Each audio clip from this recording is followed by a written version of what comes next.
Class 10-এর life science chapter 1 অভিব্যক্তি অভিযোজন।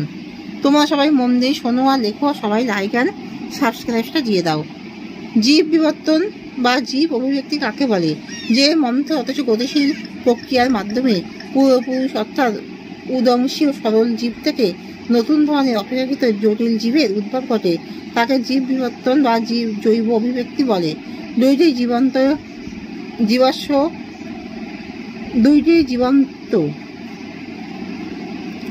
জীবাশ্ম উদ্ভিদের উদাহরণ দাও। সাইকাস আর শীঘ্র বাইলোবা। বায়োজেনেটিক সূত্র কাকে বলে? হেকেল বায়োজেনেটিক সূত্রের প্রবক্তা। তার মতানুসারে প্রতিটি জীব বুনো অবস্থায় খুব অল্প সময়ের জন্য হলেও পূর্বপুরুষের আকৃতি ও গঠনকে পুনরাবৃত্তি করে।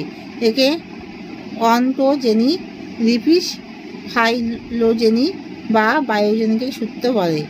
জীবাশ্ম কাকে বলে? জীবের সম্পূর্ণ দেহ বা দেহের কোনো অংশ লক্ষ লক্ষ বছর ধরে পাললিক শিলাস্তরে চাপা পড়ে থাকার ফলে জীবের সামগ্রিক বা দেহাংশের ছাঁচ সংরক্ষিত হয়, তাহলে তাকে জীবাশ্ম বলে।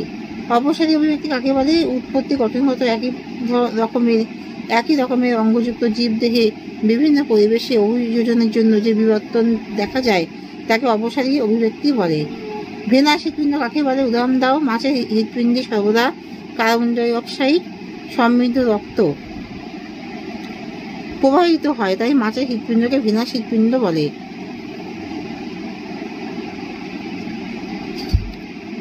জীবান্ত জীবাশ্ম কাকে বলে? যে সকল জীব বহু বছর ধরে কোন রকম পরিবর্তন ছাড়াই পৃথিবীতে বেঁচে আছে অথচ তাদের সমসাময়িক ও সমগোত্র জীব অনেক আগেই পৃথিবী থেকে বিলুপ্ত হয়ে গেছে, তাদের জীবন্ত জীবাশ্ম বলে। যেমন পেরিপেটাস নামক সন্ধিপাত প্রাণী, শিলাকান্ত নামক মাছ। দাঁড়াও,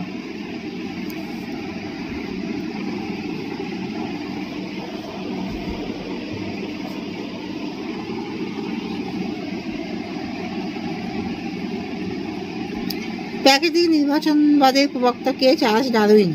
কুমিরের হৃৎপিণ্ডে প্রকোষ্ঠের সংখ্যা কত? 4 প্রকোষ্ঠ। কোষের অগ্রদূত কাকে বলা হয়? কোয়াসারপেটকে। মৌমাছির বার্তা আদান প্রদানে কোন কোন নৃত্য সাহায্য করে? চক্রাকার নৃত্য ও ওয়াকটেল নৃত্য। ব্যবহার অপব্যবহার কার মতবাদ? ল্যামার্কের মতবাদ।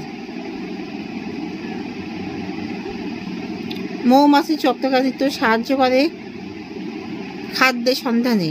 বাষ্পমোচন হ্রাসে পাতা কাটায় রূপান্তরিত হয় ওপানশিয়াতে।